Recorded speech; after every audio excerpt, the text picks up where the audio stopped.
Yellow just blocking in the house in my road. Gotta make her put it on. She don't like wearing clothes. Just left Concord, North Carolina. I was licking on booty and a whole lot of vagina. Eat a booze with some ice cream. She'll remember you. Ice Cube make a chip shiver like the winter do. See me with the crew. I gotta get some food. I see you looking like you do. Had to make a move, make a move. Were you like into like dope dealing when you was younger? Were you a stick-up kid? Nah, I mean, you know, my shit, you know, when I was in junior high school and shit, you know what I mean? My right-hand man we was 12. We was 12. My right-hand man was selling crack. You feel what I'm saying? So, you know, I became obsessed with that whole culture, and I was a stupid 12-year-old kid trying to convince my man to tell a nigga that he was selling for to let me sell at a shit. You know what I'm saying? On where he was selling that shit. I mean, I was just young and stupid, not knowing no better. But my man, 12 years, I told some of this story on my shit. But my man was basically selling drugs. He was 12, like I said, at night, 12 o'clock at night, when he got to get up and go to school, be in school by 8 in the morning. He was out he was in my projects, and he wasn't even from my projects. And he was in my projects trying to sell some drugs. And niggas ran down on him, like the goons in my projects that really was running shit. They ran down on son and clicked on him, threw the hammer to his face and all that. He was 12. And, you know, my cousin recognized the nigga and knew that he was a friend of mine and was like, yo, that's my cousin, little man and shit. Like, nah, I mean, get that nigga a pass. But niggas could have bodied son. You feel me? So he came to school the next day and he was like, yo, I can't do that shit no more, man, because I thought niggas was going to kill me last night. I got caught with a pack in your projects. So when he gave me that reality of the game, you feel what I'm saying? And I seen the fear in that nigga eyes, that I wasn't really into the thought of selling drugs too much no more. And then in my projects, bro, I'm going to keep it real with you. Niggas was getting drug money, but niggas just wanted to blow their ratchet, my nigga. Like, niggas just want to have guns, shoot guns, tote guns. You feel what I'm saying? It's just that type of culture. You feel me? Robberies and shit. We would run down on niggas that's mad, niggas our age, running through the projects or walking through the projects that we don't know them niggas. We'll just run down on them niggas, click on niggas or whatever, take $1 in their pocket or whatever stupid shit niggas was doing in the hood that could have caught them a robbery. Yep. Robbery charge, then could have sent nigga up north. I be telling young niggas that all the time. Like, you know, we used to do stupid shit like that. Like, you know, rob a nigga in the elevator, come in the elevator with a nigga we ain't know and just hit the light, rob him, go in his pockets, beat him up or whatever. We was doing little stupid shit like that. Could have caught a nigga a 4 to 12 bid back then. Feel what I'm saying? For some dumb shit. So, you know what I mean? If you gonna do something, I mean, I don't promote a nigga do nothing, but if you gonna do something, make it count, because you could go to jail. There's a lot of niggas sitting in the penitentiary. They doing 4 and 5 years in prison for a mad clown-ass robbery. Niggas robbed the Chinese man. Like, you feel what I'm saying? Like, I used to do all of that. Rob the Chinese man, rob the delivery nigga. Oh, y'all did that over there, too. Y'all did that. I mean, well, you older than me, so y'all been doing that. So that's really like a citywide thing, man. That's where it starts. That's where it starts. We're robbing the Chinese nigga that come with the delivery, robbing the delivery nigga. That's where it starts. You feel me? And I was doing that shit. And like, I was dumb, bro. I mean, so we did that shit one day, and some serious shit happened. And luckily, nobody ain't get killed. But some serious shit took place where somebody could have got killed. And that just snapped me out of that. You understand what I'm saying? Like, stupid robberies with stupid motherfuckers, with a bunch of motherfuckers. Somebody might do something stupid that y'all ain't planning on doing, and then boom, you sitting in jail. So that almost happened before in the midst of a robbery. Came close to happening. So once I seen that, I was like, yo, I ain't fucking with niggas no more, like, with shit like that, because that shit happened while I was out on bail and all type of shit. You feel what I'm saying? So I'm like, y'all niggas bugging out. But yeah, I just was a nigga running around with guns, my nigga. I ain't even gonna hold you. I wasn't getting no money. I mean, I wasn't robbing niggas for chains and none of that. I just was a young nigga in the hood in Brownsville, running around with Mac 11s and Tech 9s. You feel what I'm saying? That, you know, belonged to my family and belonged to the projects. And we just had a whole arsenal of weapons. And we was out there like the city of God, my nigga. You feel what I'm saying? Until we all got jammed up and ended up going up north for getting killed. You feel what I'm saying? I'm one of the last of the Mohicans out this motherfucker.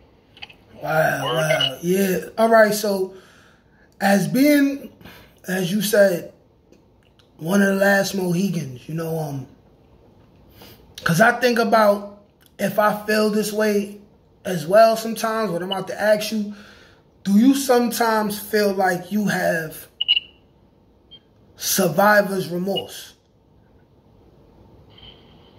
I mean, I heard that term before, but I'm not sure exactly what that means. All right. So survivor's remorse kind of means that, you know, you was, let's say you young, right? And you with your boys, y'all wilding, y'all doing all this stuff. But it just so happens to be when you one of the last ones of a specific era, and a whole lot of your boys either died or they in jail for the rest of their lives. And you find yourself being free and you thinking like, damn, what's my purpose for being here? I was just as fucked up as this nigga. You know what I'm saying? Like, it don't affect me that crazy because, you know, I purposely know that it's situations I could have involved myself in that went bad that I chose to not involve myself in. So then when it went bad, I was like, see, I told y'all niggas that was going to happen. You know what I'm saying? Now y'all got to hold it down and don't tell. You know what I'm saying? But as far as, you know, survivor's remorse, you know, like a little bit of a sense of guilt for surviving everything while your loved ones and maybe some of your friends either died or went to jail for doing similar things. I mean, you know, I always felt like, even as a young, stupid kid, I always felt that I was here for something. You heard? I always felt like I always had a different level of awareness on the planet Earth where I was like, it was always a voice in my head saying, it's something big supposed to go down in your life. You feel what I'm saying? Even when I was young and stupid running around with guns and dumb shit, in my head I always felt like I was special. You understand what I'm saying? So I never really thought that I was going to be poor and in the hood, and you understand what I'm saying? My fate would be jail and dying. I never felt that way from the gate. Like, I always felt like I would do something one day. When I got jammed up and went to the penitentiary, you know, that was a big surprise. I was like, damn, I didn't know I was going to end up here. You feel what I'm saying? But I will say this. I can't say I'm the last. I'm like the very last of the Mohegans left, because I know some niggas who just got out the streets, my nigga. Like, they got older and they just like, nigga, I ain't fucking with that beat shit. Or they never really was street niggas in the first place. They just was living in Brownsville where they may had a gun to defend themselves. You feel me? But that's never really what they wanted for themselves in the first place. But there are certain niggas that, you know, the remorse I do have is for niggas that they was good kids like me. We was in the top classes, smart classes. You know what I mean? We was intelligent niggas, and some dudes decided to play street. Not really because they had to, but because this is where they from. You feel what I'm saying? Like, niggas just felt like they needed to be thugs. And I know some niggas who they didn't really have to be that way. They were smart enough to figure a way to get out that hood. But they decided that they wanted to be in that life, and they got murdered. You feel what I'm saying? I know mad niggas like that. I know more niggas who got murdered that wasn't street niggas like that than was street niggas. You feel what I'm saying? Like, that's crazy. And I'm not gonna say they wasn't street niggas, but they didn't plan on being a street nigga. You understand? They was fucking passing citywide tests with flying colors, and you understand what I'm saying? And doing artistic shit and playing instruments, and niggas was into other shit until them teenage years set in. Like you said, what's outside is what's outside, my nigga. Niggas going outside, niggas that all of their other mans is selling drugs and blowing guns, they feel left out. You feel what I'm saying? And that shit cost a lot of them niggas their lives, when the niggas who never really wanted to do nothing but sell drugs and bust guns, they alive and well today. You feel what I'm saying? So the game be fucked up like that. Yeah. Facts. I've seen similar situations. It's crazy. Sometimes I feel like for certain dudes, it's like maybe God feel like it's too easy to maybe, you know what I'm saying, let some of them die. Maybe like in a way God be trying to like teach niggas like, you gotta stay here to watch this happen to somebody else. And maybe you'll learn your lesson that way. You know what I'm saying? It's God working mysterious ways for real, you know what I'm saying? But we all meant to be here for something. Yeah, my bro. And you know, it's a lot of dudes, like I said, you know, dudes, we think dudes, like dudes we hear about, street niggas, legends and shit, we hear about. Even with my channel, what I do, I be discovering that a lot of dudes that, you know, I looked at as a murderer and a street killer and all of that, them niggas ain't start off that way either, my nigga. You heard? They ain't start off like that. They started off in Catholic school. You understand what I'm saying? Like, real talk. And they ended up in the federal penitentiary for life. You feel me? So, you know, it's the hood, my nigga. We products of our environment, and that's a fact. There's only a very few motherfuckers who could steer their way out of that shit and steer themselves out of poverty and out of that violent shit. The average motherfucker is gonna fall product to his environment, my nigga. If your kid is living out there, you can have the smartest young teenage boy in the world. If he living in Brownsville, my nigga, it's a very high possibility he gonna get killed or go to jail. No matter how intelligent he is. Straight up. Yeah. So, you know, these neighborhoods, bro, shit need to change in these neighborhoods, my nigga. Niggas gotta start, and it ain't just deeper than, you know, building shit in the neighborhood. It's niggas gotta start giving niggas a different mind state and learn how to think outside the box, my nigga, and just, you know, want something else, man. Niggas be heavy into the drug culture and all of that. Niggas' minds, nobody be in their right state of mind nowadays, bro. Facts. Hell yeah, man.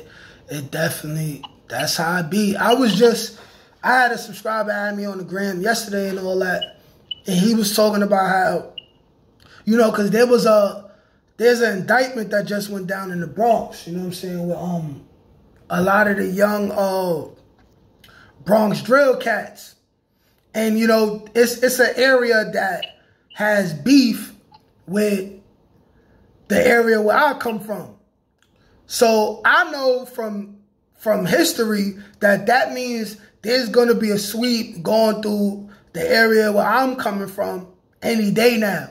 Because that's what happened in the past 10 years ago when some of my friends went down. Everybody was beefing. Everybody was shooting at each other.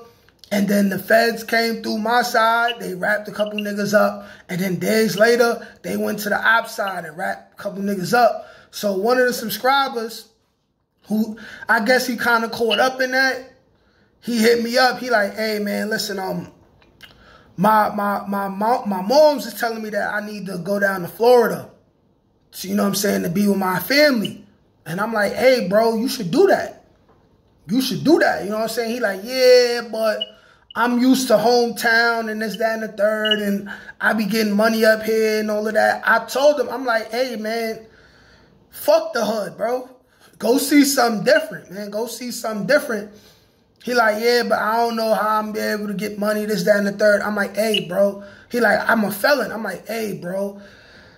Anybody who learns a skill is going to get paid for that skill. You know what I'm saying? Whether you put in a year or two to be an electrician or you get your OSHA, half the niggas that doing construction, they making good money and they got F's on their record. You know what I'm saying? Like, you got to figure it out. It's better than staying in the hood and being caught up in the riffraff. You know what I'm saying? So, like you said, it's a mentality thing. It's a mentality thing. And part of my message in my videos is to explain the losses we take when we caught up in the street life. And let people know that you just lack information. The right information, you know what I'm saying, you could change your life around. You just got to be willing to put the work in. That's all it really is, bro. Know what I mean? That's why they say if you knew better, you do better. Know what I mean? Like, sometimes a nigga ain't never learned nothing, bro.